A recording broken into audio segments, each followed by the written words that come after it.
SMT Nation, we back. In today's video, we're going to be addressing a common misconception that I think is floating around the wireless and network technology media space. I want to kind of take this head on. I want to give you guys kind of all the facts that's built into this, address the premise, and then, of course, comment at any time. You want to, reply to something or comment to some of my commentary. Love to hear what you guys, have to say on this. So let's start with the premise of how this video is titled. What really is tanking T-Mobile's network? Are the T-Mobile home internet customers responsible for the degradation and the capacity loss and the sapping of the network speed? Is it really due to the home internet, T-Mobile home internet? And I'm here to tell you guys, the T-Mobile home internet is definitely not responsible for the tanking of the T-Mobile network in some places. It is not. And I can prove it. I'm going to do that with this video. All right, now the T-Mobile home internet is a smashing success. They are adding over 2 million customers annually, and it'll probably be that way for another couple of years. In and of itself, that may seem kind of scary. If you're a mobile network enthusiast, you're probably thinking, oh my God, that's terrible. That's going to make the network slow down. It's going to take all the capacity. It's going to ruin and degrade my experience as a mobile customer. Well, I'm here to tell you that is not true. The T-Mobile home internet customer has the absolute lowest priority on the network. When I mean lowest, I mean like garbage can residue priority.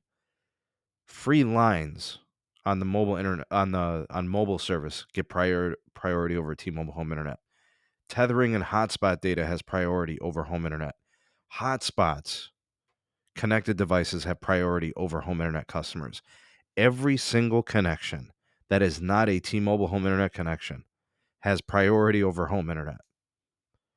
So I can tell you with 100% certainty, it is not, T-Mobile home internet is not the reason the network is starting to slow down if that's in your experience.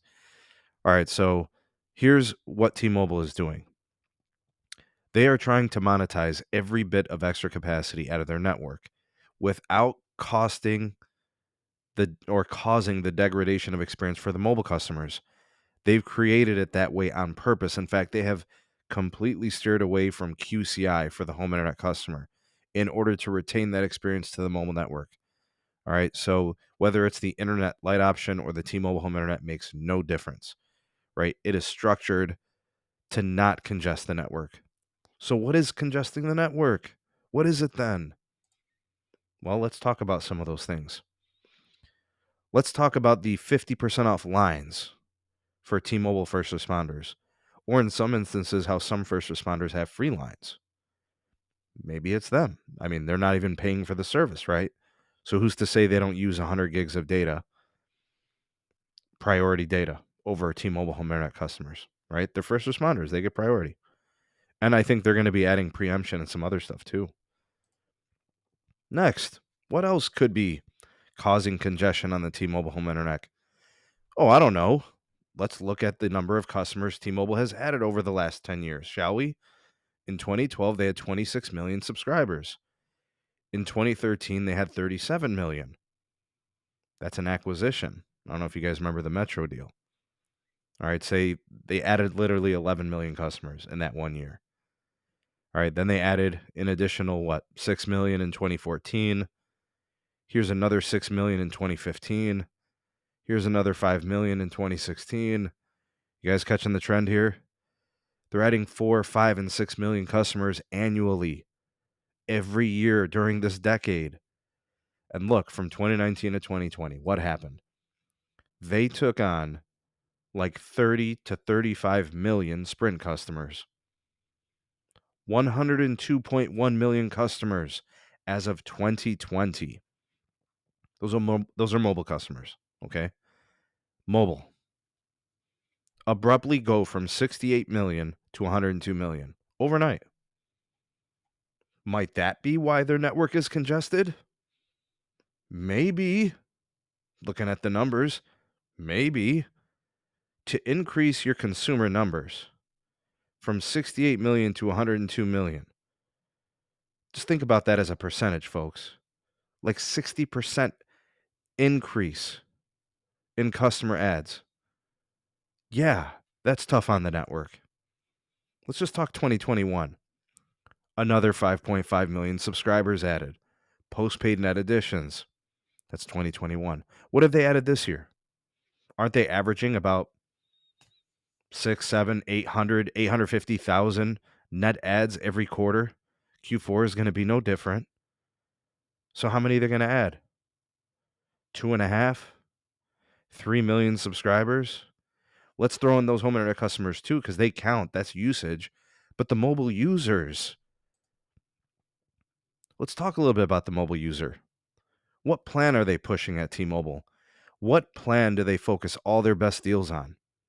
The Magenta MAX. Which plan are 10% of all port-ins latching onto when they switch from T-Mobile or to T-Mobile from Verizon and AT&T? They're going to Magenta MAX. What kind of network access does Magenta MAX have?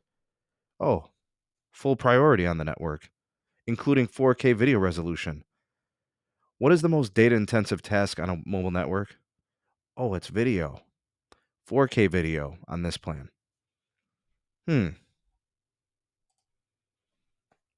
let's talk about this. The millions of people who are going to be trying the T-Mobile network for 90 days. 90 days. They're not even paying for it. We don't even have to talk about the free lines that T-Mobile has, right? That people aren't even paying for. Right? The estimated 20 to 30 million free lines, unmonetized, right? T-Mobile says, sticky, we want to reduce churn. They've been doing that forever, right? And people want to sit here and spin a narrative like it's the T-Mobile home internet customer that's causing the network to be congested. Not this. Not 3 months of free network access. Not Magenta MAX highest priority 4K video streaming. Not 5.5 million customers per year. Not 40 million customers from Sprint. Not free first responders lines and full network priority and preemption. But it's this. You're going to blame it on T-Mobile Home Internet Lite and T-Mobile Home Internet customers, which have the lowest absolute bottom tier garbage can residue priority on the network. Get slowed down at the very onset of any type of congestion. This is what's congesting the network. Not this. Not 3 months of free internet usage. Not Magenta MAX, highest priority 4K video streaming, right? And 50 gigs of hotspot data. Not 5-6 million customers a quarter or a year. Not 40 million Sprint customers plus the 5-6 million annually every year. Oh, not that. Not the first responder lines. None of that. It's the T-Mobile home internet customer on the bottom tier priority. The madness has to stop. We already learned that the greatest usage from fixed wireless subscribers is literally happening for like 2 or 3 hours between like 6 to 9 o'clock. And they got the bottom tier priority. It's the mobile user, folks. T-Mobile's network is not capacitive enough to support their organic growth, their free line utilization, their Magenta MAX plan, all the above. It's all of it.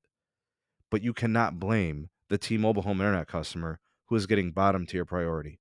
This has to stop. That narrative that the T-Mobile home internet customer is causing the T-Mobile home internet is causing network degradation and mobile network experience to fail and wither. It is not true.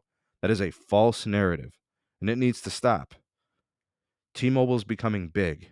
They're adding a lot of customers and they grow. It is time to assign the blame where it belongs. T-Mobile is growing. They take share. They take SOGA. Their share of gross ads in the mobile industry is what's causing their network to falter. Where is the priority access? It's on the mobile user, not the home internet user. That's what the numbers say. That's what the data says. You can say what you want, but the data doesn't lie. That's the truth. If you disagree, fine, comment, tell me what you think about it. I'm okay with that. If you disagree, no problem. But I'm not going to sit there and accept unsupported commentary. We use the data to drive the storylines. We don't just let opinion drive the storylines. Call a spade a spade. Look at the growth. This is no joke. These are mobile network users, right? The mobile usage. This is not home internet usage causing this. And they've been upgrading, and it still ain't enough. N41 channels widening, buying spectrum at every auction, antennas and radios all over the place, 1 gig backhaul over they're going to have to go 10 gig. They're going to have to go millimeter wave. There's no other option for them. And I'm just talking the mobile user. It has nothing to do with the home internet user in this conversation. All focused on mobile growth. What do you guys think? Sound off in the comment section below. You are the voice of the people, the SMT Nation. Let your voice be heard. Like, share, and subscribe for more. Turn on that bell notification icon to never miss an upload. Links in the description for all things going on with the channel. I'll even link these things for you guys so you could take a look at them. Words of positivity as we head out this video here today. Every new day is an opportunity to be great. Go out there and be great. Thanks for watching. See you on the next one. Peace.